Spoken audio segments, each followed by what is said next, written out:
Muy buenos días, mis estimados estudiantes. Esperando que se encuentren muy bien, vamos a empezar con nuestra clase del curso de biología. Bueno, esta semana nos toca hablar de lo que viene a ser la hoja.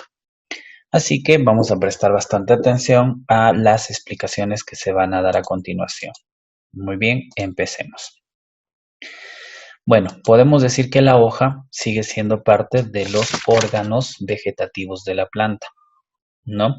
Entonces, justamente su definición dice es órgano vegetativo normalmente de color verde y de forma aplanada, que obedece al fototropismo positivo, sirviendo como órgano de respiración, transpiración y elaboración de savia.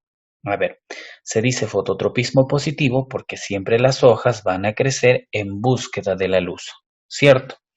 Se encarga de la respiración ya que permite el intercambio de gaseoso como absorber dióxido de carbono, ¿no? Y expulsar CO2. También permite la transpiración, ya que permite eliminar desechos como por ejemplo el vapor de agua que se produce luego de la fotosíntesis. Y obviamente permite la elaboración de la savia bruta, ya de la savia elaborada, ya que la savia bruta llega hasta las hojas para que a través de procesos como la fotosíntesis dejen de ser savia bruta y se conviertan en savia elaborada. ¿De acuerdo? Aquí vemos la hoja, ¿sí? Ahora pasemos a hablar de lo que viene a ser el origen de la hoja, cómo es que se originan las hojitas en las plantas, ¿sí? Dice que la planta está en proceso de formación. Este proceso de formación, ¿no? Durante la germinación de la semilla, las dos primeras hojas se forman a partir del desarrollo de la plúmula y la gémula del embrión de la semilla. Y si se trata de un vegetal ya formado, las hojas se van originando a partir de las yemas foliares o folíferas. A ver, cuando hablamos de que una semilla va a entrar en proceso de germinación, podemos ver que estas dos plantitas o estas dos hojitas que se empiezan a formar en el interior, pues se les denomina plúmula, ¿no? Y se van a originar también de la gémula. Entonces no nos olvidemos, ese sería el origen de la planta cuando una semilla está en proceso de germinación. Las partes de la hoja, pues la hoja va a tener partes como la vaina, que es la que le permite unirse al tallo, en este caso ya sea al tallo o las ramas, y esa vaina siempre va a estar en una posición lateral a la rama o al tallo. ¿Sí? Entonces, en esta vaina, que es el punto de contacto o unión con la rama o el tallo, se desprende el peciolo, que va a venir a ser la pequeña ramita que va a tener y sostener a la hoja. ¿De acuerdo? Y en la parte entre el tallo y la vaina encontramos la yema axilar de lo que viene a ser la hojita. Ahora, encontramos que toda la parte plana de la hoja se le denomina limbo. Y este limbo va a tener distintas partes como el borde, el ápice, que sería la punta de la hoja, las nervaduras, que serían la ramificación del peciolo ya en el interior de la hoja, que va a seguir y inclusive se ramifica como podemos observar claramente en el gráfico. Y también diríamos que el limbo tiene una cara que da hacia el sol, que se le denomina haz, y una cara inversa que no da al sol, que se le denomina en vez. ¿De acuerdo? Entonces no te olvides, la parte de la hoja que siempre da al sol es el haz y la parte opuesta se llama en vez. ¿Sí? Entonces esas serían las principales partes de la hojita. También podemos mencionar que la hoja está formado por diferentes tipos de tejidos. El tejido tegumentario, ¿no? Que estará representado por el tejido epidérmico. Bueno, este epidermis, que sería la capa que recubre y protege a la hoja, dice que es transparente, ¿no? Lo vemos aquí justamente por el haz, que sería la parte de la hoja que da hacia el sol. ¿De acuerdo? Entonces, este tejido epidérmico está recubriendo y protegiendo, ¿no? Y a la parte del embés también vamos a encontrar este tejido epidérmico. Luego tenemos al tejido de elaboración que está representado por el tejido parenquimático clorofiliano. Bueno, aquí en la parte del medio vamos a encontrar justamente a ese tejido parenquimático clorofiliano. ¿De acuerdo? Y acá también debajo del epidermis está el parenquima empalizado. Estas Este tejido de elaboración representado por el tejido parenquimático clorofiliano tiene la principal característica de que sus células van a tener grandes cantidades de cloroplastos que contienen una sustancia de color verde que se llama clorofila y de ahí su nombre parenquima clorofiliano, y esta clorofila es la que les permite realizar procesos como la fotosíntesis. ¿De acuerdo? No hay que olvidarnos de eso. Luego tenemos al tejido de transporte que también forma parte de la hoja, ¿no? Y se encuentra representado por el xilema y por el floema. Este xilema y este floema, ¿no? Se hallan en las nervaduras y mediante los vasos leñosos y liberianos.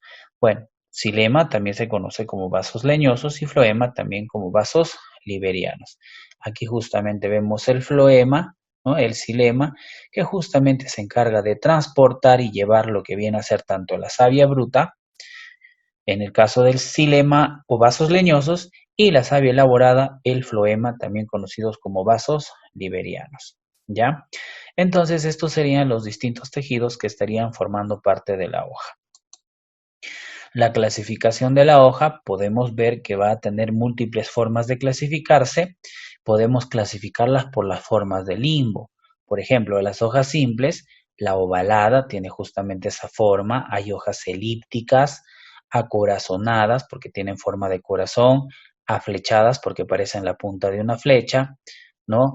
Aciculares porque tienen forma de aguja, dice, ¿no? Y lineales, como por ejemplo las hojas de lo que viene a ser el trigo, la cebada, el maíz, ¿ves?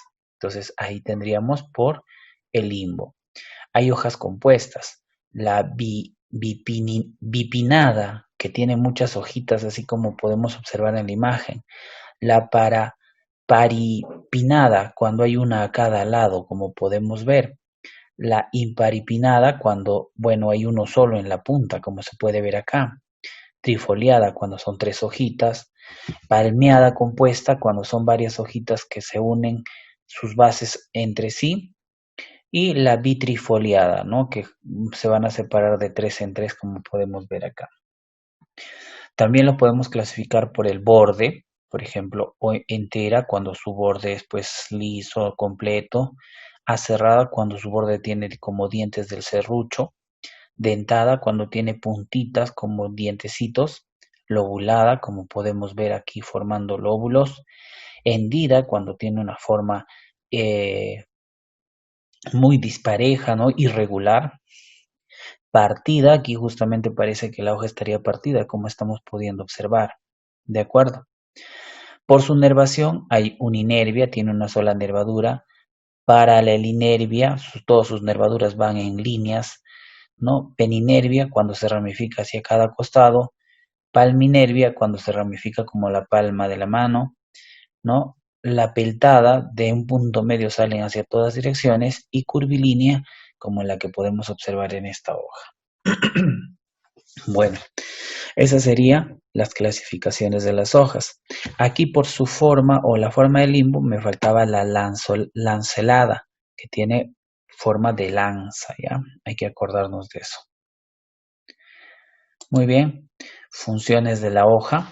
Pues la hoja cumple funciones muy importantes como la transpiración, ya que permite, por ejemplo, ¿no? La salida de oxígeno, ¿no? Que salga también pues vapor de agua, que se libere, ¿no? ¿No? En este caso también pues permite la respiración, ya que permite el intercambio de gases en la planta, ¿no? Absorber dióxido de carbono, la expulsión de lo que viene a ser oxígeno, ¿no? Y la elaboración, ya que está permitiendo que pueda transformar en sus cloroplastos, pueda transformar la savia bruta, se convierte en savia elaborada. Entonces, por ejemplo, ingresa el CO2 y la luz y la savia bruta, y gracias al proceso de la fotosíntesis permite producir oxígeno que se libera al medio ambiente y savia elaborada, ¿no? Esta savia elaborada pues está formado por azúcares y hidratos de carbono que van a ser nutrientes tanto para la planta así como para los animales que se alimenten de estas. Y la savia bruta estaba formada por agua, sales minerales como nitrógeno, fósforo, fierro, etcétera, ¿no? Que serán nutrientes que permitirán ser transformados luego en savia elaborada, ¿correcto? Todo esto está ocurriendo en la hoja gracias a la energía solar, ¿no?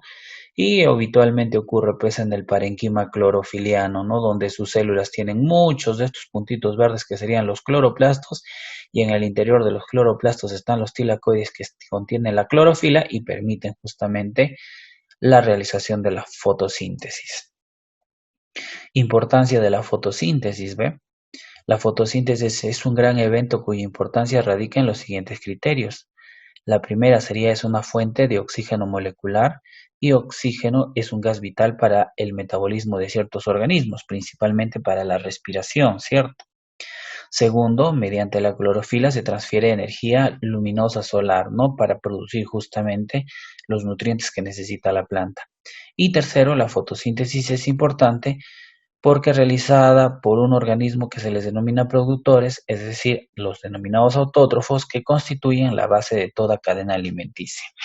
Entonces, estas plantitas son capaces de producir su propio alimento gracias a la fotosíntesis, y luego estas plantitas sirven de alimento a otros seres vivos, ¿no? Dando origen al proceso de la cadena alimenticia.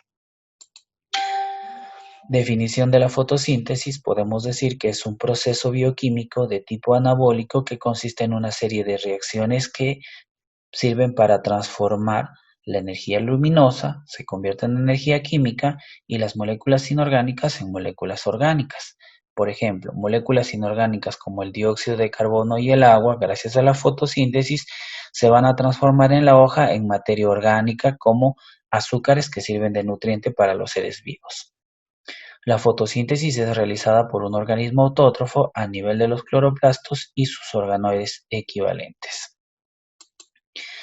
Aquí vemos los elementos de esta fotosíntesis. Se necesita dióxido de carbono, ¿no? Se necesita agua. Gracias a la energía solar se produce la fotosíntesis y permite fabricar glucosa, que es un azúcar importantísimo, que es un nutriente para todos los seres vivos, y oxígeno, que se libera al medio ambiente y nos permite respirar, ¿no?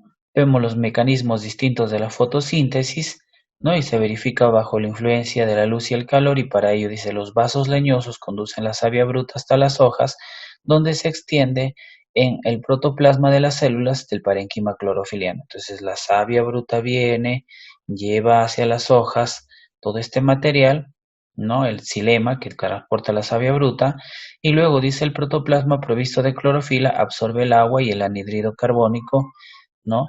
El agua que venía con la savia bruta y el anhídrido carbónico, dióxido de carbono del medio ambiente.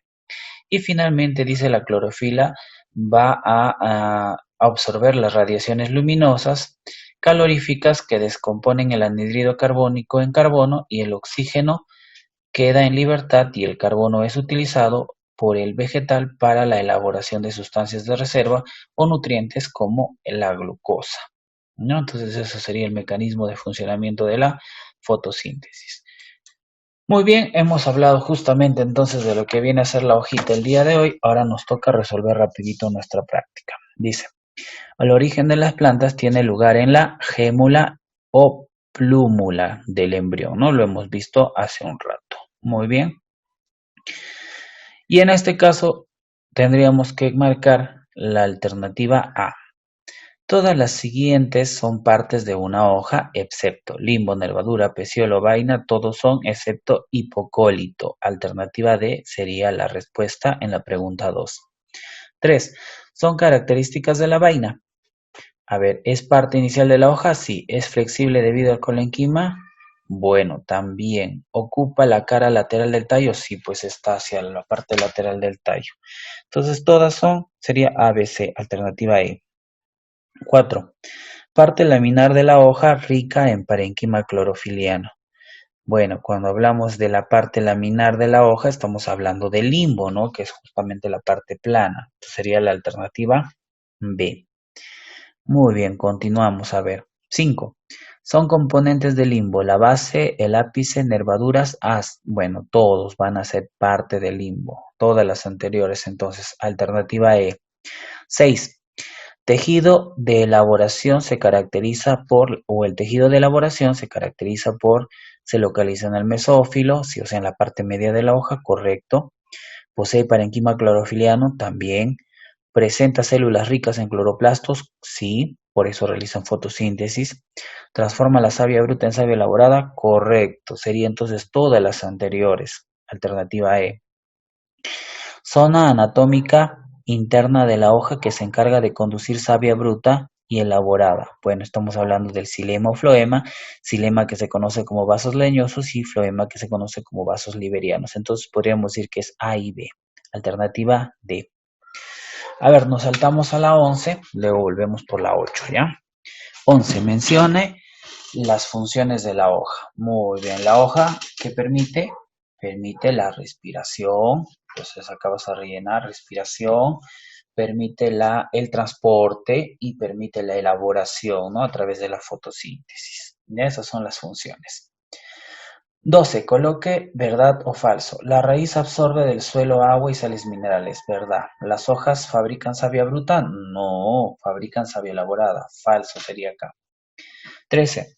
Las hojas modificadas son bastante pequeñas y tienen capacidad fotosintética y se ubican en la base de la inflorescencia. Bueno, estas hojitas, cuando te dicen la base de la inflorescencia, a estas hojitas se les llama sépalos y al conjunto de ellas se les llama cádiz. ¿Y cuáles son esas hojas? También se les denomina antófilas. Sería la alternativa E. ¿Ya? Pasamos a la siguiente. 8. Estamos regresando, ¿no? De la 13 a la 8, ya. Luego continuamos con la 14, 15. Disciplina que se encarga de clasificar a las hojas por su inserción en el tallo. Bueno, esa es la rama de la filotaxia, se encarga de eso, ¿no? Estudiar esa clasificación de las hojas. 9. Son modificaciones que se observan en plantas xerófitas. Las plantas xerófitas son las que viven en los desiertos. Son agudas e impiden la pérdida excesiva de agua. Bueno, las plantas xerófitas que viven en los desiertos habitualmente en vez de hojas adquieren espinas, entonces se llaman espinas foliares. Justamente este es un mecanismo que impide que las plantas que viven en los desiertos pues tengan pérdida de agua, ya que no se pueden dar ese lujo, ya que viven en lugares donde hay mucha escasez de agua. Las catáfilas se caracterizan por, bueno, en este caso, las catáfilas, bueno, van a ser hojitas de tallos subterráneos, como la papa, la cebolla. ¿Ya? ¿Son subterráneas? Así es, hojas subterráneas. ¿Forman parte del tallo o bulbo? Correcto. ¿Almacenan sustancias de reserva? Bueno, también. ¿Protege a la yema del tallo? También. Serían todas las anteriores en la 10. Ahora sí, volvemos hasta la 14.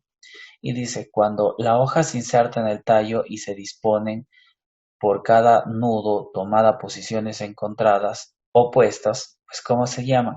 Ah, pues se llaman justamente hojas opuestas, pues no, una a cada lado.